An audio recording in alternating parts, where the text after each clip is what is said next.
منصور کو پاکستان سے آئے اور ہیوسٹن میں رہتے صرف 1 سال ہوا ہے، اور وہ اپنے چچا کے گھر جو کہ ڈاکٹر ہیں ان کے ساتھ شہر کے پوش علاقے میں رہتا ہے۔ منصور جاگنگ کے لیے ہر صبح قریبی پارک جاتا ہے، مگر روزے کی وجہ سے آج کل صرف واک کر رہا ہے۔ ایک پاکستانی صاحب، عمر یہی کوئی 60-65 ہوگی، انہیں بینچ پر بیٹھا دیکھ کر رک گیا، ادب سے سلام کیا اور پھر کہا اس نے ان کو پہلے بھی پارک میں کئی دفعہ دیکھا مگر کچھ بات کرنے کی ہمت نہیں ہوئی، مگر کل رات اس نے طے کر لیا تھا کہ وہ اب کی بار دیکھے گا تو ضرور ملاقات کرے گا۔ دراصل سر، کل رات ایک پاکستانی ریسٹوراں میں وہ بھی روزہ افطارنے گیا تھا تو اس نے دیکھا کہ کوئی 20-25 ینگ لڑکوں کو آپ افطار کرا رہے ہیں، اور دیکھیے آج ہی آپ سے ملاقات ہو گئی۔ آؤ بیٹھو، کیا نام ہے؟ پوچھتے ہوئے ان صاحب نے بینچ پر جگہ بناتے ہوئے اشارے سے بیٹھ جانے کو کہا۔ سر، منصور نام ہے اور ڈاکٹری کے امتحانات پاس کر کے اگلے ماہ سے ریسیڈنسی شروع کرنے والا ہوں۔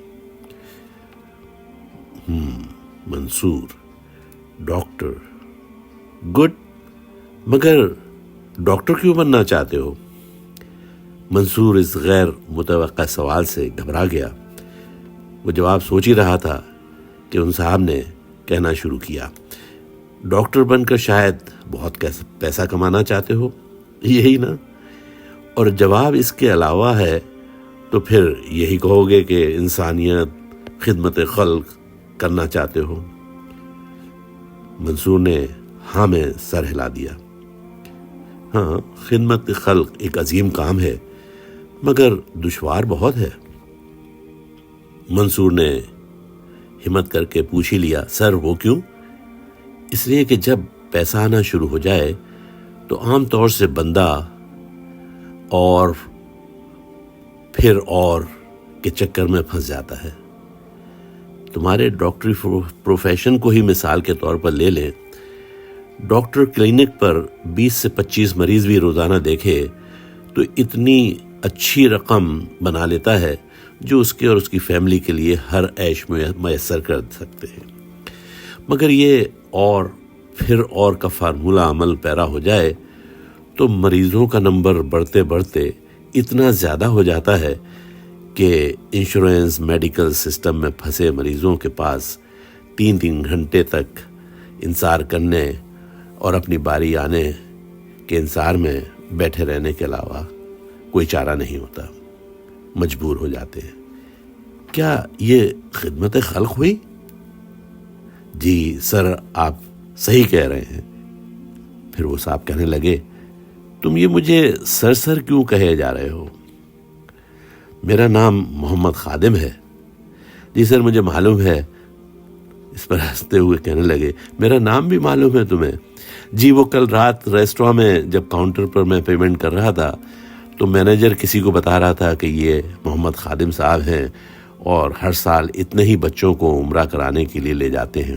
گھر آتے ہوئے خیال آ رہا تھا کہ رمضان ہے، افطار کرانے کا ثواب ہے، مگر عمرہ کرانا، اگر ایک لڑکے پر 3000 بھی خرچ آتا ہوگا تو یہ تو خاصی بڑی رقم، اتنا بڑا خرچہ کرتے ہیں یہ محمد خادم صاحب؟ خادم یکایک کھڑے ہو گئے۔ منصور بھی فوراً ہی کھڑا ہو گیا تو اس کے کندھے پر ہاتھ رکھے ٹہلتے ہوئے کہنے لگے، منصور میاں، خرچہ تھوڑی انویسٹ کرتا ہوں۔ سمجھا نہیں سر، انویسٹمنٹ؟ منصور کے سوال پر جواب میں کہنے لگے، ہاں جانتے ہو میں بزنس مین ہوں، نفع کا چانس جہاں زیادہ ہو وہیں پیسہ لگاتا ہوں، اور ایسا اتنا نفع جس کو کاؤنٹ بھی نہیں کیا جا سکے اور اس دنیا میں ملے جہاں یہ سب مختصر زندگی چھوڑ کر ہمیشہ رہنا ہے، وہاں منافع ملے۔ سوچو، ہر سال 25 لڑکوں میں سے کسی ایک لڑکے میں بھی تبدیلی آ گئی اور اس کی دعا مجھے لگ گئی تو کتنا بڑا منافع۔ چلو مجھے گھڑی دیکھتے ہوئے کہنے لگے ایک ضروری میٹنگ ہے، کل صبح گفتگو جاری رکھیں گے۔ یہ کہہ کر محمد خادم روانہ ہو گئے۔ منصور نے پارک میں ہونے والی اس ملاقات کا احوال اپنے انکل کو شام کو افطار کے وقت سنایا تو وہ کہنے لگے کہ وہ محمد خادم کے متعلق جانتے ہیں، اور بتایا کہ محمد خادم نے مسجدوں کی تعمیر میں چندہ دیا ہے، مسلمانوں کا قبرستان بنوایا ہے، جھلسے جلے برن بچوں کو پاکستان سے یہاں لا کر ان کی پلاسٹک سرجری اور علاج کا سلسلہ بہت عرصے کرایا، بلکہ یہاں سے سرجن ڈاکٹرز کی ٹیم پاکستان لے جا کر بھی یہ کام انجام دیا، اور اسی طرح کے کئی اور پروجیکٹس کرتے رہے ہیں۔ دوسری صبح منصور پارک پہنچا، مگر وہاں محمد خادم نہیں تھے، بینچ خالی تھا۔ واک کرنے کی بجائے سوچ میں بیٹھ گیا۔ پچھلے دن کی گفتگو کہ واقعی پیسہ تبھی قابل قدر ہے جب اس کا استعمال بھی صحیح طریقے سے کیا جائے۔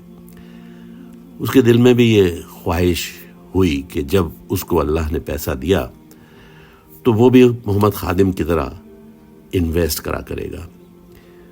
اس کی سوچ کا تسلسل سامنے کھڑے محمد خادم کے سوال سے ٹوٹا۔ وعلیکم السلام کہتے ہوئے وہ فوراً کھڑا ہو گیا۔ سر آئیے پلیز تشریف رکھیے۔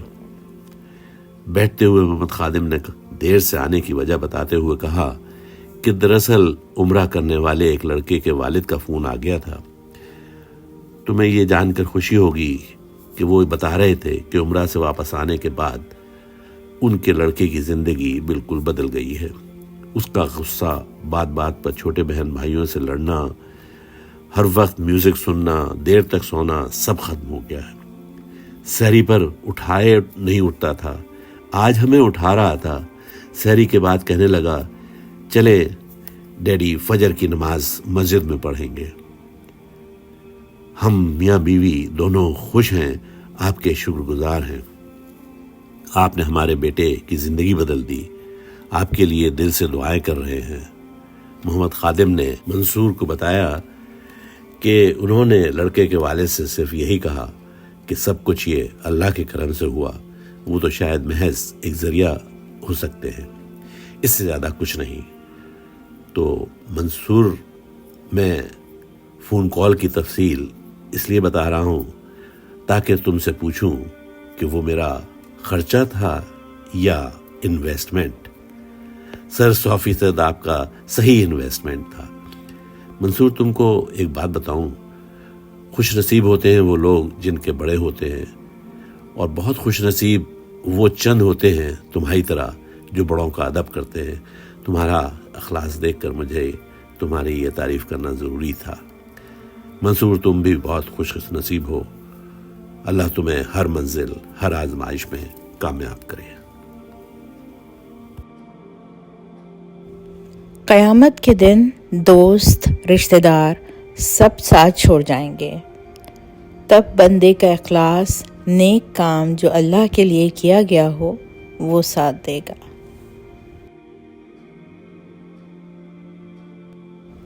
جو کوئی نیکی لے کر آئے گا اسے اس سے بہتر بدلہ ملے گا، اور ایسے لوگ اس دن ہر قسم کی گھبراہٹ سے محفوظ ہوں گے۔